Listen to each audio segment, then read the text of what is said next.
We can speak now to Daniel Benaim, who is a former US Deputy Assistant Secretary of State for Arabian Peninsular Affairs and former Middle East advisor to the then Vice President Joe Biden. He joins us from Washington. Mr. Benaim, thank you very much indeed for taking the time to speak to us. Prime Minister Netanyahu at the White House today, holding talks with President Trump. I mean, what do you think the main message he brought with him was with regards to Iran? I think he's trying to make clear to President Trump what Israel's priorities here are. Now, President Trump has said that he would help the Iranian people under duress when they were protesting out in the streets, and he's now, having been cornered, trying to create some U.S. leverage. Netanyahu is trying to advocate for how he should use that military leverage that Trump is creating. I think Netanyahu is quite concerned about Iran's ballistic missiles and most likely doesn't want to see a nuclear understanding between the United States and Iran that leaves some of these other Iranian capabilities intact. Whereas President Trump, who's looking for an off-ramp to avoid another round of military strikes, may be more interested in that kind of nuclear diplomacy. So Netanyahu is trying to level set as that diplomacy continues and to make sure that both countries are aligned if the diplomacy fails and U.S. military strikes proceed. Right, so how do you rate Netanyahu's chances with regards to pressuring President Trump to widen the talks beyond the nuclear issue? Well, you can see even in the different statements by different U.S. officials, different degrees of emphasis beyond the nuclear. Rubio has talked about including missiles and proxies. Vance really recently kept the focus on the nuclear program. So I think there is a real internal debate and discussion by the looks of it from outside. And I think at a moment like that, an Israeli prime minister coming to Washington can have a lot of impact. I do think ultimately it comes up to President Trump, who has his own kind of unsentimental view of Israel and of American self-interest and will do what he thinks is best for the United States in this situation while giving Israel's opinion a heavy weight. Right. I mean, why is it that Prime Minister Netanyahu is so concerned about Iran's ballistic missiles? What's the scale of this particular threat? Well, if you're Netanyahu, you've already taken a sledgehammer to Iran's nuclear program. You've already begun dismantling their proxies. And what's really left is the third leg of the stool, which is Iran's ability to deter aggression against itself and intimidate other states. Now, there's sort of different ranges at work here. There's an arsenal that can strike Israel. And I think Israel is quite worried that that strike could overwhelm Israel, and they want to maintain dominance, and they don't want to be deterred from that. And they don't want that threat hanging over them. There's also an even larger arsenal that can strike American bases in the Gulf. So I think Israel is most concerned about the ones that can strike Israel, whereas the United States has a more varied set of interests and maybe a different calculus when it comes to deterrence. Right, and I don't know if you saw the images that were analysed by the New York Times, but they seem to show that Iran has been very quick to do some repairs on the ballistic missile facilities that were damaged last year by the Israelis, but not done very much at all, really, to the nuclear sites that were damaged or destroyed. I mean, what does that tell us? I think it says a few things. One, it says that Iran is pretty boxed in on the nuclear front. There are a finite number of nuclear sites that are really the center of gravity of that program, and they're by and large known to the world. That is harder to reconstruct than missile sites, which are much less complicated technology, much easier to spread out, put underground, et cetera. So I think it also tells you that Iran really views their missiles at this point as kind of the key remaining pillar in their architecture of deterrence. Having lost their proxies since October 7th, this is really what's left for them. Their air defenses were shown to be an absolute paper tiger in the face of Israeli and then American air power. So what's left is a missile deterrent, and I think they'll be very reluctant to give that away because they know that they have nothing left, and they've seen that even in the midst of diplomacy with the United States, they're still vulnerable to a U.S. and Israeli military strike. Okay, so that's what Israel's desired outcome is from all of this. Listening to the Iranian side, the country's president saying, we will not yield to excessive demands. I mean, from what you're saying and from what we're hearing from US officials in the current administration is that Iran really isn't in any position at all to be calling the shots here, is it? No, that's right. They're not. But what they have is kind of the power of the weak, in the sense that they are willing to take risks and to maybe even absorb a military attack rather than capitulate on a series of maximal demands when it comes to their missile program and activities in the region. Now, we may say that they should do that and that they have a chance to rescue their economy and give their regime a new lease on life if they were to sign on to some restrictions to certain security programs to allow sanction relief and other things. But the fact is, that's not how they see their country and their role in the world. They're a revolutionary power, even albeit a tired one with very old leaders and a real legitimacy problem.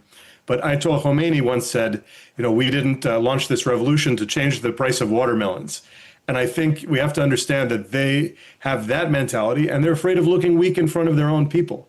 Right now, the reason that they're still in power is because they crushed these demonstrations brutally and horrifically.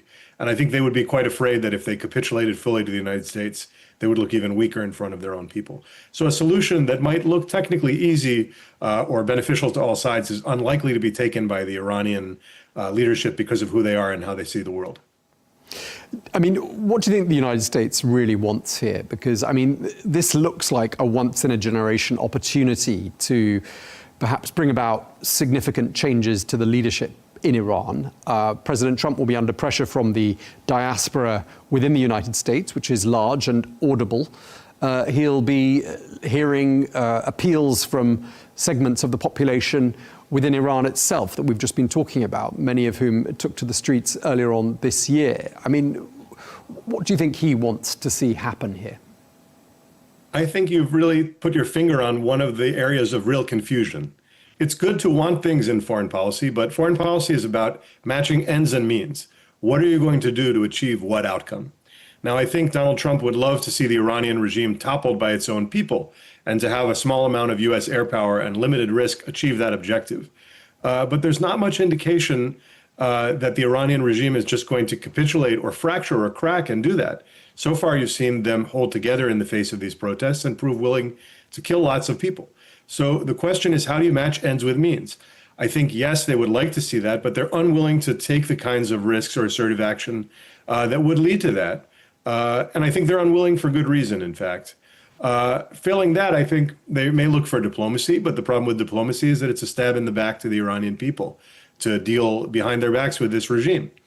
So that is how you default to a military strike that may not achieve very much because the other options prove too difficult to achieve in real time. And that's why at the start of this kind of effort, you want to make sure you do know what you want and you've weighed these various equities in a way that it's not clear to me that they have. Okay, now all the while dialogue is sort of in progress. This latest round of talks took place in Oman on Friday with regards to Iran's nuclear ambitions. I mean, it seems those talks went quite well from, what we can read between the lines. I mean, are you surprised they went as well as they seem to have done? No, because we really don't know exactly how well they went. We don't know if Iran offered anything more than a kind of token effort on their nuclear program. And we don't know if the United States, when push comes to shove, is actually willing to narrow down and just focus on the nuclear program. Anything bigger than the nuclear program is a gigantic piece of work that's going to require verification and detail of a kind that's very hard to pair with gunboat diplomacy of an American armada sitting outside and giving a tight deadline to come to something. So I am pretty skeptical that diplomacy here is going to provide anything more than maybe at best a near-term off-ramp, but we'll have to see. I mean, could there be an element of the US buying a bit of time here? Because there is talk perhaps of even sending a second aircraft carrier to the region. I mean, could that be the best way to look at this? Yeah, I think time is a very important factor here. Time also allows more air interceptors and other defenses to come into the region to make sure that we're ready to defend against Iranian aggression. And I think that's part of why there wasn't an initial wave of strikes while Iranians were still in the streets when President Trump made what have so far been idle threats that he would punish the Iranian regime and help the Iranian people. So I do think time buys that. And also time puts you past the Olympics, which is a time when Countries historically have been reluctant to launch aggression with the eyes of the world on them. So there may be a desire to get past that in 10 days or a couple of weeks and allow a kind of mutual agreement to allow diplomacy to take its course in that time before we get somewhere else. So the point is, I'm not sure that diplomacy here has real legs, and I think we'll have to see. It may be that everybody wants to give it out or to buy time using diplomacy, but that's not the same as saying that diplomacy will accomplish some bigger objective of the kind that Netanyahu is here to discuss, or the kind that the United States has set as its goal. Right, overnight, President Trump said he thinks Iran would be very foolish not to accept a deal. He said that something very tough would happen if Iran does refuse. I mean, were that to happen, Iran says it would retaliate, and we'd be looking at a wider war. How wide? You know, that's the real question. People who speak with certainty about what will happen in the face of a war like this, you shouldn't trust. Nobody knows. In last June, we were able to contain this kind of escalation to a kind of token strike into Doha, which was dangerous, to be clear, but also contained ultimately. Iran may feel that this time they have nothing to lose and they need to show that they can't be hit repeatedly and that they have to do more. But they also have no air defenses and will be mindful that if they do something like that, they may face a 10 times worse barrage from the United States. The problem again here is, what's the political objective that military strikes are achieving? If you don't have that, it can be very hard to gauge the success of those strikes. I would guess that strikes are still more likely than not, however, because Trump is signaling that they're the alternative to diplomacy, and I would rate that diplomacy has a lower chance of success than even. Okay, so just to sort of bring this conversation to a conclusion, President Trump saying he's ready to send more military material to the region. Talks taking place in Oman, talks taking place at the White House. In your opinion, has the chance of conflict gone up or down during the course of the last week? I'd say when you have the sides talking, that is an indication that they may look for an off-ramp here. And I would say that that probably lowers the odds. However, at every turn you have Donald Trump essentially saying it's either diplomacy, a diplomatic deal, or a war. And there's no third option.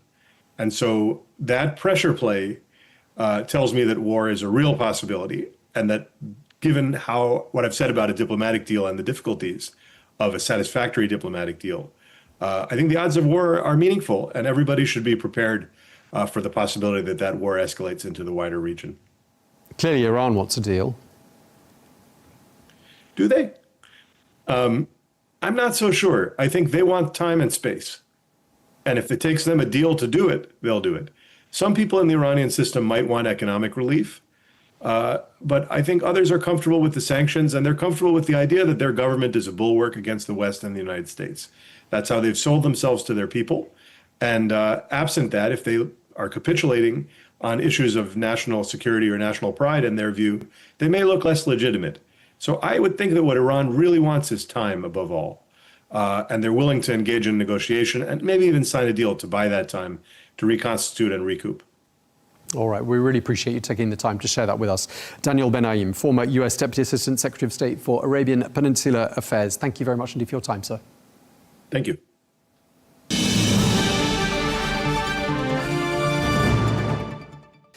Well, for more, we're joined now by Lieutenant General Sir Simon Mail, who is a retired British Army officer and former senior Middle East advisor at the Ministry of Defence. And also, I should add, author, amongst other books, author of Soldier in the Sand. He joins us now from London. Thank you very much indeed for joining us, Sir Simon. I just want to start by asking you, I mean, clearly a lot's been happening with regards to Iran since the start of the year. Would you say we're looking closer at this particular moment to conflict with Iran than we were, say, 6 months ago? Yes, I would. We were close to it, and we had the 12-day war, as it's called, last year, Tom, which followed on from, of course, Israeli strikes earlier. There's a very big task force has been gathered by the Americans, no doubt planning with allies, not least obviously the Israelis. And there is a feeling of frustration that we've been here many times before with the Iranians. playing games and trying to sit it out. Very understandable if you are based in Tehran. There is a case, though, that the dissent within the country, the economic weakness, the water problems they've got, the illegitimacy now of the regime having massacred so many of its own people, does leave it ripe for a strike. There would be consequences, of course, but certainly there are drumbeats towards more military action, and there'll be a whole spectrum of various plans and the consequences thereof that are being looked at the moment by planners and of course policymakers and politicians. So you're painting a picture of a very vulnerable leadership in Tehran. What do you think the US president's desired outcome is here with regards to Iran's future? Well, I think ultimately the priority for almost all people who, I would say, live in the Middle East, let alone look at it and observe it and have a deep affection for it in its widest sense, is stability. One of the great causes of volatility and instability for decades has been the regime in Iran. I think all of us, in an ideal situation, should I say, other people may have some other ideas, would be a transition to a much more benign regime there that looks after its own people and ceases to interfere in other areas of the Middle East. That might be difficult. I think the Iranian regime is very well entrenched. There are an awful lot of people who believe in it ideologically or religiously or who have vested interests in it. So its capacity still to deal with any internal dissent remains. But it is brittle, it is fragile, it offers absolutely nothing to the people of Iran or the region. And everybody's trying to find a way that we might get a transition to a more benign regime, both on behalf of the Iranian people and, as I say, the whole region. Do you think it's fair to say the United States has been fairly restrained this time around? And if you'd agree with that statement, what do you think's behind that? Why the seeming restraint up until this point? I think they'll be warned, as the Americans were in 2002-03, about the potential consequences of not thinking through military action. Iran is a big state, it's an important state, it's a great civilization. The capacity for all sorts of untold consequences, instability, environmental catastrophe, strikes, if any action against Iran proved to have been misjudged, are very high. And anybody embarking on military operations has to think very long and hard about what you want to achieve by it and what the potential consequences could be. And the Americans and a lot of us, I suppose, feel very fingers burned by the consequences of the invasion of Iraq in 2003. The United States has quite considerable military resources in the region as things stand. President Trump floating the idea of perhaps sending a second aircraft carrier strike group to the region. And at the same time, there has been dialogue. There were talks held in Oman on Friday. By all accounts, those talks went well as can be expected. But what do you think the effect is of negotiations, diplomacy with that kind of military force not so very far in the distance? Well, I think the Iranian leadership should be very careful. As I say, there may be bad consequences for everybody else, but there will certainly be bad consequences for the regime. They're very good at using the nuclear file as a way of diverting attention from their ballistic missile program and, dare I say, their parasitical, malign influence in places like Iraq, in Syria until the fall of Assad, clearly through Hezbollah, the support of Hamas and the Houthis. And in many cases, people have at least accused the Iranians of using it like a magician, on one hand, to use the nuclear file as a way of diverting attention from their other activities. But they are extremely weak at the moment, relatively speaking. And they are aware of that weakness. And the events consequent of the 7th of October have put them in a very weak position relatively, both to their Arab neighbors and particularly the state of Israel. And the Americans will find it difficult to keep a large armada in place for too long. and will be very conscious that the Iranians will try and play out this negotiation as long as they can in order to secure their position at home, and hope that the American armada will dissipate under a lack of attention or requirements elsewhere. So there's a sort of window in which they can negotiate, and they need to be their feet held very close to the fire, that there needs to be an outcome from these discussions, not more prevarication. I mean, I think we can be fairly sure that Prime Minister Netanyahu, who's at the White House today, will be telling the president to broaden the scope of discussion beyond the nuclear file and perhaps focus on Iran's, as you said, you've mentioned the proxies already, but also the ballistic missiles that Iran has. What's the scale of Iran's threat when it comes to these ballistic missiles? It's quite difficult to tell in some ways, because we did see them exercise some of that capability, during, as it were, in the lead up to the 12-day war, when they launched a lot of ballistic missiles at Tel Aviv, at Israel and Tel Aviv. And I know that they still have many more. One can argue or discuss what damage they actually did. I suspect up to a point it's overstated, but in a closely packed environment as Israel is, or dare I say, other parts of the Gulf states, if they chose to widen the conflict, the capacity to cause all sorts of problems, desalination plants, oil refineries, oil pipelines, let alone civilian centers, would be huge. And there is a sort of messianic element to Iran that is all for pulling down the temple on top of themselves and their neighbors were circumstances to really act against the Islamic Republic. So how do you rate Prime Minister Netanyahu's chances of persuading President Trump to broaden the scope of discussions beyond just nuclear?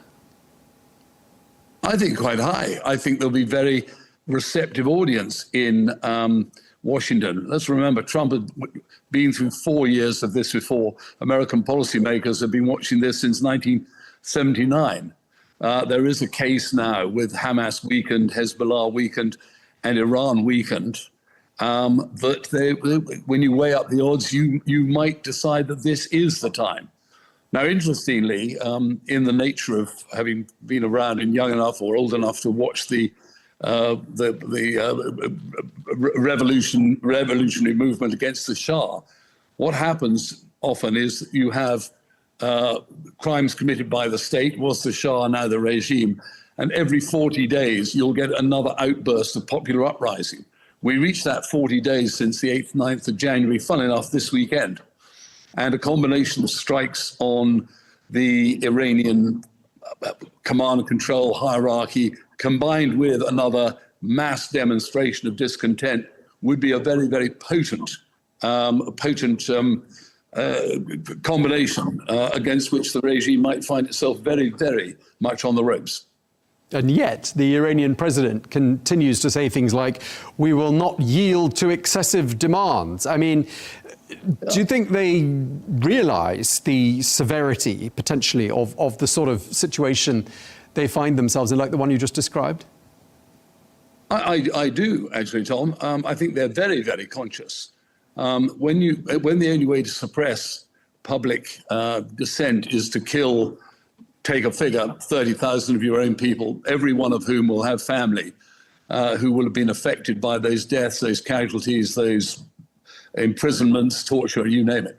And economically, there's actually no way of growing the economy, that water is beginning to stress you, that people are going to have to move.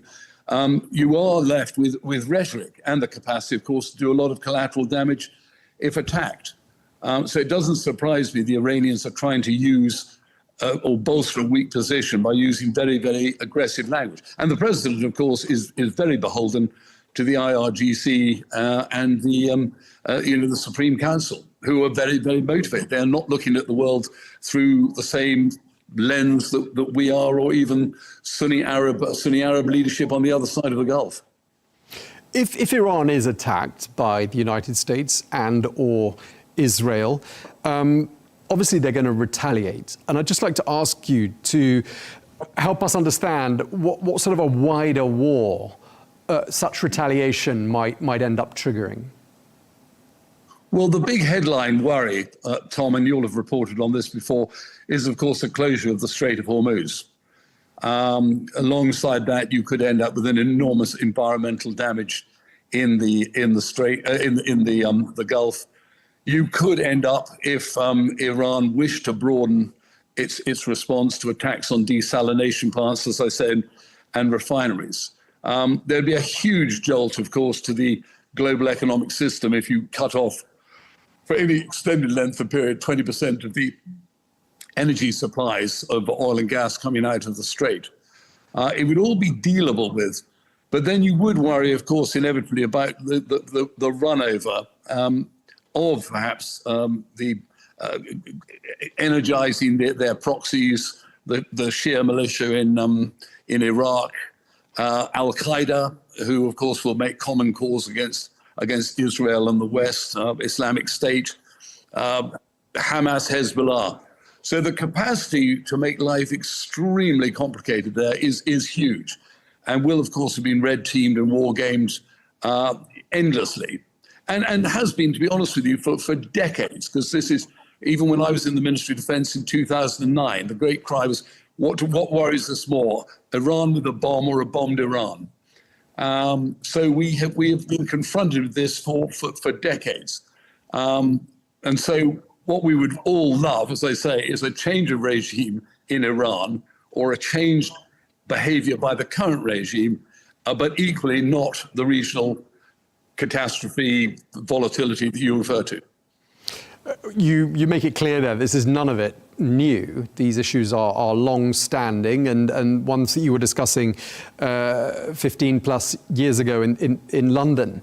I mean, why do you think successive administrations in the United States have seemingly kicked the can down the road and not taken the bull by the horns? Well, inevitably, the US, like all of us, have electoral cycles. They have domestic agendas. I think the, again, experience of Iraq has been very sobering on policymakers. War is extremely expensive in blood and treasure. The Iranians are very canny. They're a veiled civilization with a very, very strong sense of national identity and civilizational pride. They're very clever at negotiation. They've been very clever at sort of leveraging a position of weakness. But there are times, as you say, when you get Netanyahu and Trump together at this particular junction with a weak regime whose acolytes have been heavily hit in the aftermath of 7th October, that may make people say this might be the time to do it. It would be a question of what you then hope might happen having struck. And of course, there'll be a massive spectrum. It's what military planners are paid to do. Give me any number of options from zero to hero on what you can do. It takes time to assemble it, and what you think might be the consequences if you're linking it to your political objectives, Clausewitzian. I mean, in the last 18 months, we've kind of got the impression that Israeli intelligence on Iran is so high grade that the whole country is essentially compromised in one way or another. And I'm just wondering why you think there's any hesitation not to put that intel to use and to carry out extremely targeted operations that would, bring about the end of this current administration in Tehran. Well, I think one's got to be very honest. You might apply to British politics at the moment. No one wants to defenestrate Starmer because we're not entirely sure what would come afterwards. This is the problem in Iran. There's deliberately no recognizable opposition to rally round. One's got to be very careful of people like Reza Pahlavi, obviously son of the last Shah, who sits outside Iran. Before we went into Iraq in 2003, a man called Ahmed Chalabi was going around saying, well, it'll all be great if you can get rid of the Saddam, everybody will rise up, they'll be laying down roses as you drive to Baghdad. It's a real coalition of people who dislike the regime and the IRGC and the Basij, etc. but would have very, very differing views about what should come afterwards. And it would be very difficult. We haven't had anybody who's come up really with a coherent program of what reform could look like. You've also in Iran got always the difficulty that the Azeris up in the north, areas that are Turkic, the Kurdish areas, the Baloch areas, the Arab areas around Khorramshahr, could all break away. And then you are left with a very divided, split country. So in many ways, what you want is a regime to behave more stably, be less parasitical and aggressive in its relationships across the region, and stop violently oppressing its own people. Because it's not regime change itself. You want a regime in Tehran that can manage a post-regime Iran, or a regime that just is prepared to reform itself. Neither look terribly likely in the current circumstances. Okay, well, we really appreciate you taking the time to speak to us. Thank you very much indeed. Lieutenant General Sir Simon Mail, thank you very much indeed for your time, sir.